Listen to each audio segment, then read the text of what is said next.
Hello, this is Lonnie Milbus, and this is another episode of Effing the Ineffable. Thank you for listening. This episode was actually promised a little under 2 weeks ago.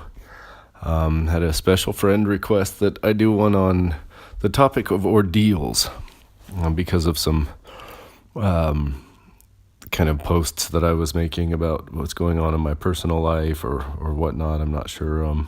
Perhaps this friend had some things going on. But ordeals was the topic. And so I went through my normal meditative process. Usually when I get a request, I'll turn around within 24 hours to 48 hours and produce the episode. That's so that it's meditative, so that it's coming from the spiritual place from which I want to produce these. I don't want these to be crafted by my own pride, or as they say, the sense of doership. I prefer that it's done through spiritual means and that I don't have any ownership of them.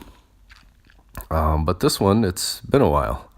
I went into some meditations and got, a couple ideas just starting to go, like about what ordeals are, the initiations, such things like that. And then I got really sick.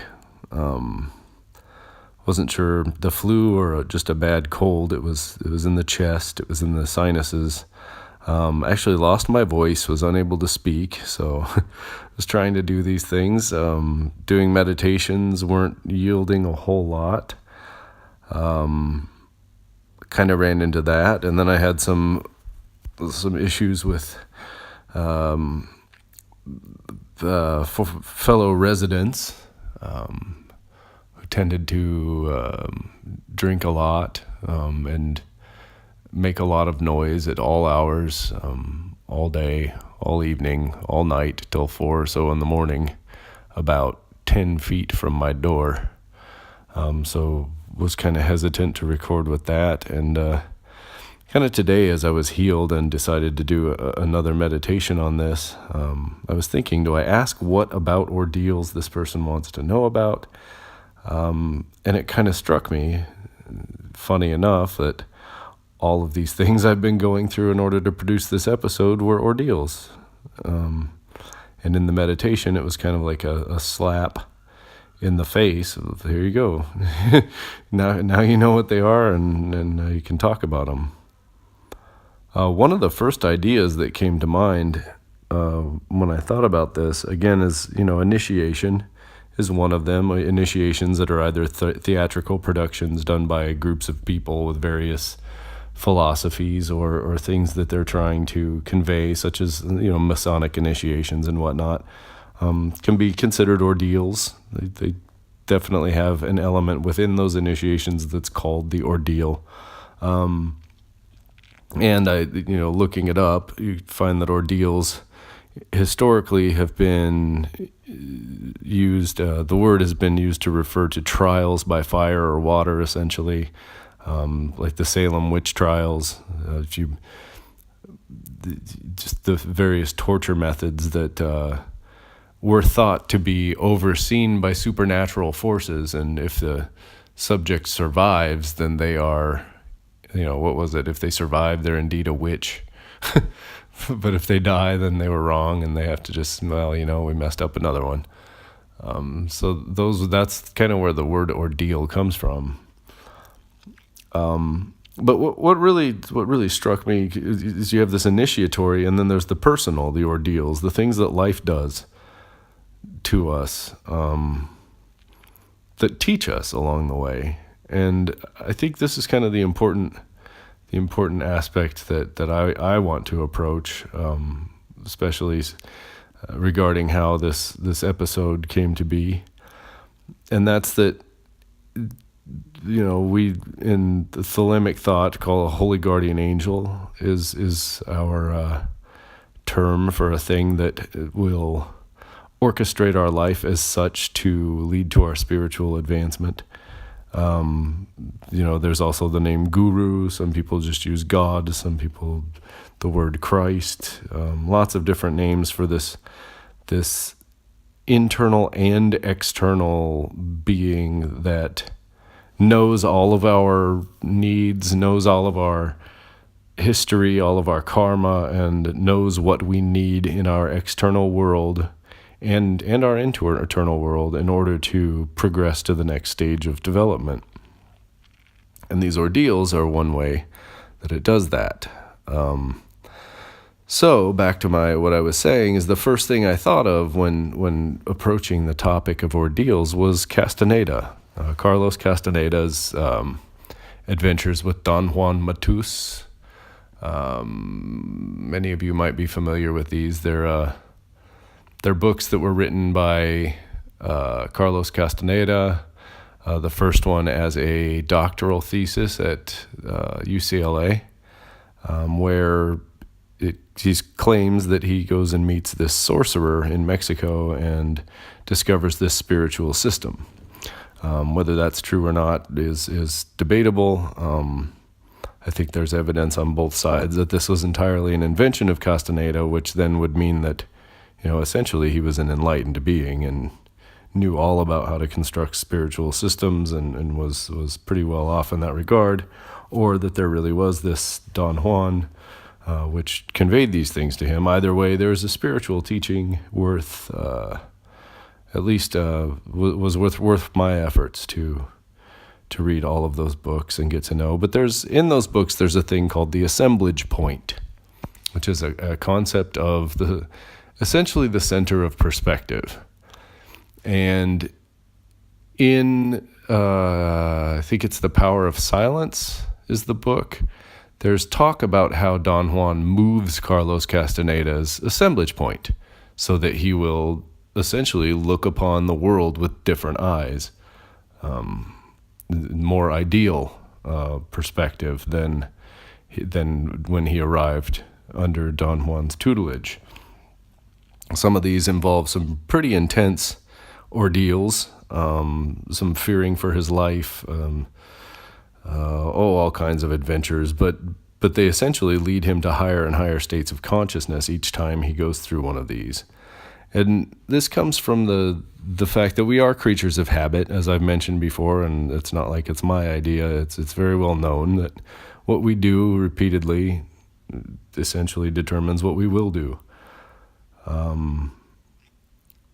So we get comfortable in these things. We get comfortable in what we know. So we need something to shock us out of what we know and where we've grown comfortable, because where we've grown comfortable oftentimes becomes a rut, and we can no longer progress from there. So these ordeals work to essentially take us to new heights of consciousness through disrupting our reality, breaking down our walls, blasting our tower to pieces, so that we're forced to look anew at all of the things that went into the construction of our life up to that point. They can also be thought of as like a test of faith, and not so much, in a regard, faith in some kind of, religious or spiritual message, but also faith in ourselves. I find that many of the ordeals presented in both the theatrical format and just in life tend to be things that, in my experience, are things that I don't know that I can pass through at the time. I don't know if I can handle this. I don't know that I have what it takes to navigate these waters or whatnot. There's an element of doubt. There's an element of fear involved, perhaps, and passing through them successfully and relatively unharmed tends to lead to more of a faith in future ordeals that I can rely on myself and on my higher source, higher power to be doing this for not a destructive means, not destructive to my soul or to my, my being or anything like that, but, destructive to essentially a cage or a part of myself that I've outgrown. So they're not so much judgment. They're trials, but they're not in the sense of the Salem witch trials, where they're making a judgment, but they're a trial of, look, you can make it through this. And it's like the true nature is able to shine through, and it subjugates the thinking mind and the human self a little bit, so that usually just for those moments after, or days, even sometimes years, that there's a realization that I am beyond what I thought I was before I entered this. And that creates a passiveness that is then receptive to this new higher consciousness. Okay, that wasn't it. What is it? Let's see. Instead of projecting upon reality what it is, there becomes an openness of show me what it is. I want to see. I want to learn.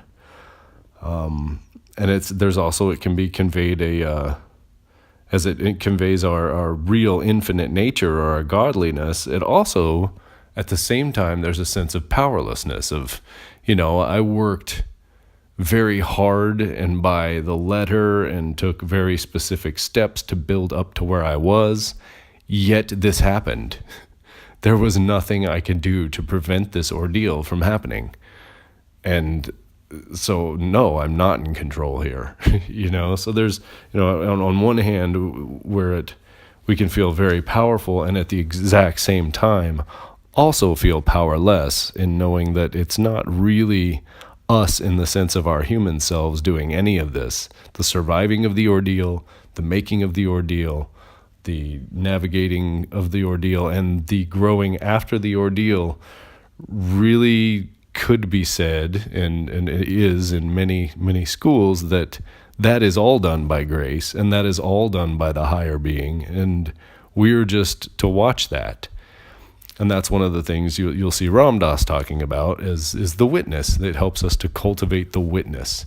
Instead of being the thing that these are happening to, and identifying with the persecuted, identifying with the ego, identifying with the victor, identifying with any of that, we're just becoming more in a state of equanimity and watching as a witness as these things happen. Just, oh wow, look, there's an appearance of my human self being persecuted. There's a feeling of fear.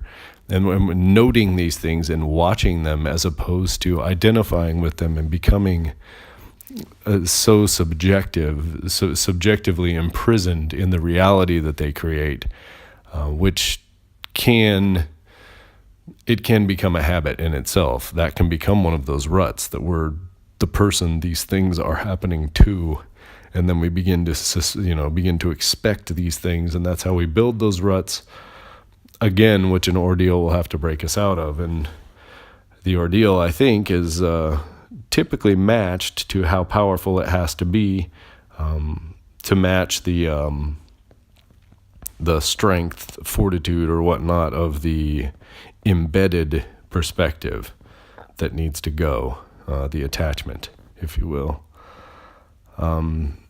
So yeah, and then it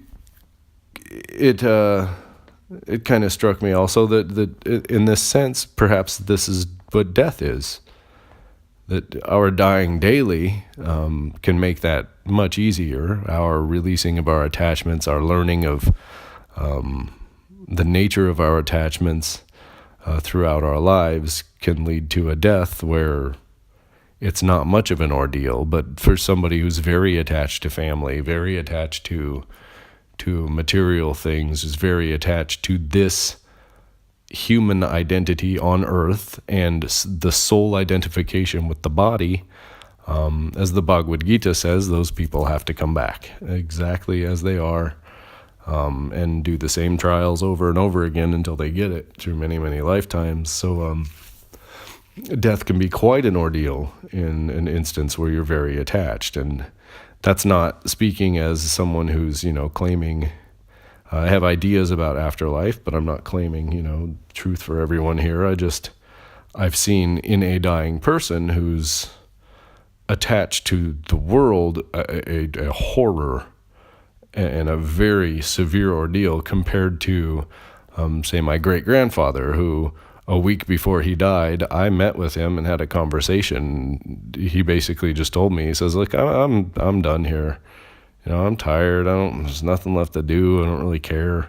It's like, I'm just done. I'm ready to go. And like a week later, he died. It wasn't a painful experience. It just, he was done, and it was easy. The ordeal was perhaps limited by his attachment. So yeah, we can look at death as an ordeal as well. But as the Bhagavad Gita says, since I mentioned that it's what you think about in your moment of death that will determine your next life. There's the story about someone who, I think he was a swami or a guru or something, but in his moment of death, he looked out the window and he saw a deer. And he was fascinated by the deer, and that's what he thought about when he died. And in his next life, he was reincarnated as a deer.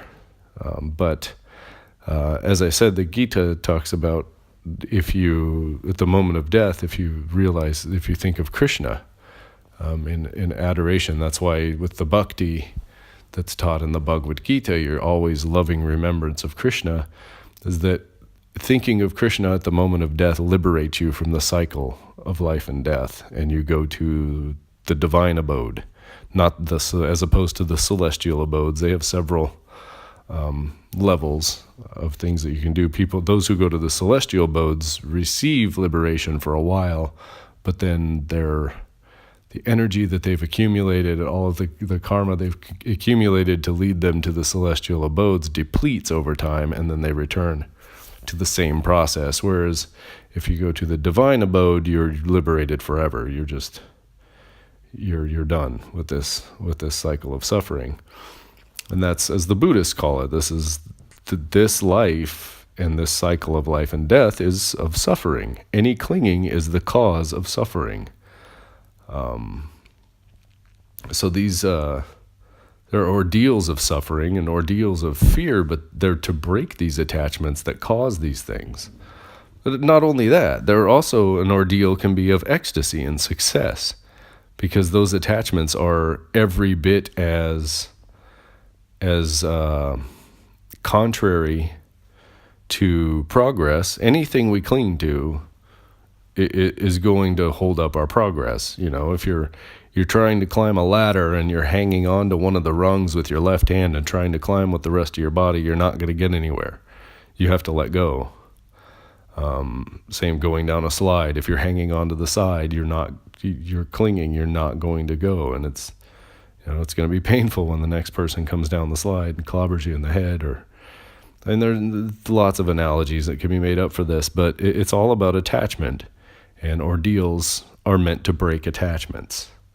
They're meant to put us in, as Castaneda says, to move our assemblage point so that we're, then getting back into yoga where we're in realization of the presence of God and of the ultimate reality, beyond all of the clinging of the material world, beyond all of the illusion.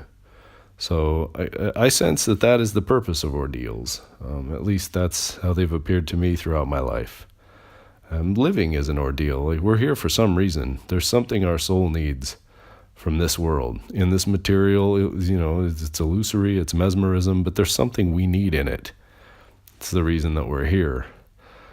My own painful ordeals in life, I've had some, and, there's part of a post I had made, I said that I really, maybe I was just a horrible, horrible person in my last life. And, this is why I have to go through this now. And a brother on there had said, I don't want to name names if I don't have permission, but if I could remember his exact quote, it had to do with he says, God chooses or uses horrible people to advance the strong ones in their spiritual in their spiritual path, or something to that effect. And it was very powerful to me at the time. Just kind of a reminder of no, you've got this, you can handle this. This is nothing beyond what is survivable, and don't beat yourself up. So again, that's, I was taking ownership in, this is my pain, this is my, predicament. And that kind of woke me up to, no, this is clinging. Clinging is doing this to me. And that's the pride of doership again. I am the doer. I am the one doing the things. Whereas, every spiritual teaching throughout history of the Buddhists, of the Hindus, of the real Christians, the Christians who are trying to become like Christ, not the ones who are throwing his name at people. But all those people and all those teachings will tell you that you are not the doer. You're not the one doing the things that are being accomplished. The bad things, the good things, they're all part of the mesmerism. It's that attitude of a witness, the attitude of a child, that gets us through these things.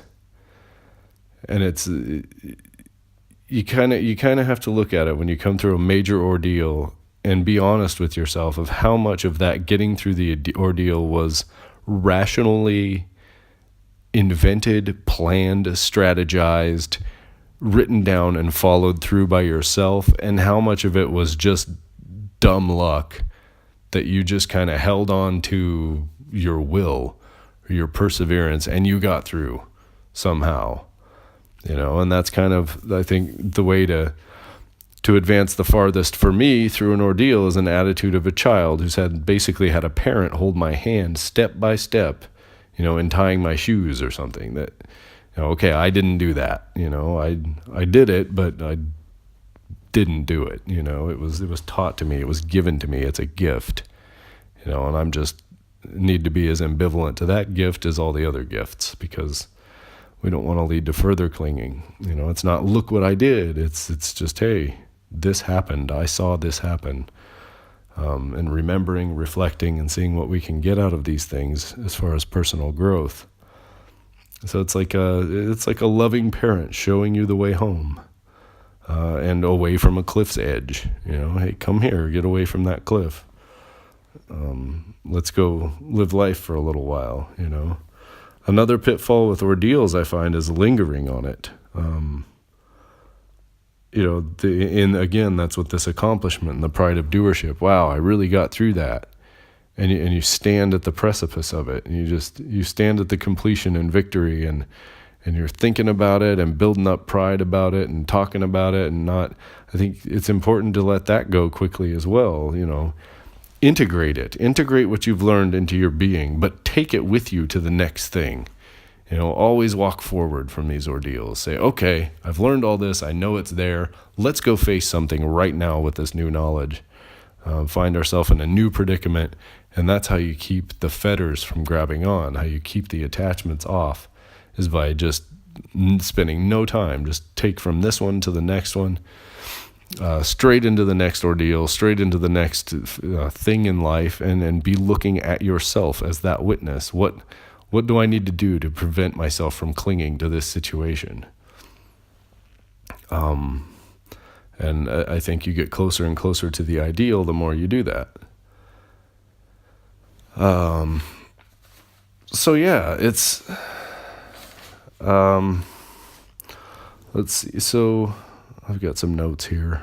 See some things. If there's anything here that triggers any more points about this. And that was again on the pride of doership. I did make a note about this, and it's about the infinite. That the ordeals are infinite. There isn't a finish line. And especially with the spiritual paths, the spiritual materialist, the person who attains something or accomplishes something spiritually or within like a spiritual meditative technique or something, who's sitting in that technique and saying, look what I did. Look what I accomplished. I'm going to do this again and again and again, and I'm going to impress people with this, and I'm going to teach this one thing. I'm going to make it about this. It's like a finish line attitude. Like they've reached the finish line. Now they want to watch the others run across the finish line. Whereas the reality is these are infinite. You can encounter infinite ordeals. I don't know how true it is for everyone, but I know I've listened to Ram Dass, I've listened to my superior in AA, I've listened to Swami Mukundananda, I've encountered a lot of spiritual beings in my life, and I have not yet found one who says that they are no longer human, that they will never ever have an attachment again, that they're perfect, they don't have any more progress they can make or any more growth that they can invoke upon themselves, that they're done and that's it. I've always kind of suspected that person would just vanish into dust. So there isn't a finish line. You're never done. As far as I know, I'm never done until I'm not here anymore. I find that the more I know about myself, I guess, and the more conscious I am of myself and my role as witness and as architect of my progress on the path, the things I learn are that the work is more and more mundane. There's always this attachment and that attachment, or this situation where I project these things on these people in this setting, or all of these things, they become like, it used to, when I first started and it was all mystical experiences and oh wows and, oh my, there is a thing, there is a God, there is a connecting principle to the whole universe, realizing that stuff was really mind-blowing, and I would try to hold on to it and cling to it. I find that the more success I've had in actually making that a mainstay in my consciousness, the more difficult the really basic work is. I don't even know that I'm saying this the correct way, but it's things like, there's this little dumb attachment that I have to look at all day long, and I have to stay conscious of this one little thing that most people wouldn't even want to think about, I have to think about how I think about grocery bags, and I get really angry with plastic.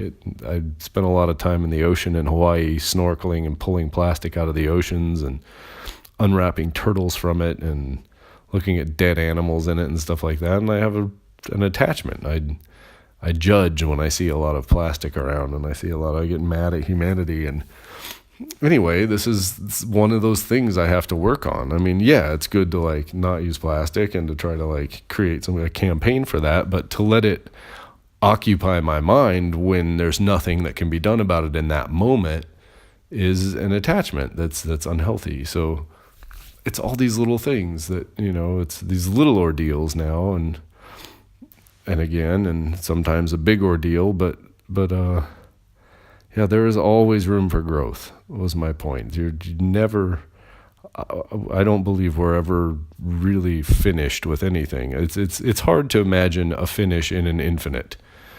So I kind of I find it easier to hold on to a model that we're expanding infinitely and not really at the same time, because the infinite is already infinite, but there's the deal of perspective and subjectivity. Anyhow, that's off topic a little bit, but that's kind of where ordeals come from, is in the conflict of those two, and reminding us that we are infinite and that we have to remember that more and more if we're going to break free of the limitations that are blissful at times or painful at times, and there is no escaping that. So we just kind of have to lose our attachments to any expectations of that, in the realization that we are infinite beings. We can withstand it all, and it's really nothing in the end. So yeah, I think I came to a point there. At the end, it gets a little it gets a little heavy talking about the purpose of all ordeals, but I think we're looking at just, individual ordeals as being reminders that we need to take a step back and that we need to stop personalizing, stop taking everything personally, and allow ourselves to grow into a bigger self. So that is pretty much what I've come up with for that. That was the gist of the meditation with a little more thrown in there. I highly suggest there are some episodes of Ram Dass Be Here Now. When it gets to him talking on those episodes, I think 61 was one of them. There's one called Being Impeccable that really touches on some of the stuff that I was talking about that, was fed into this episode. Yeah. So I hope that your ordeals are made easy by your preparedness, and I will talk to you next time. Thank you for listening.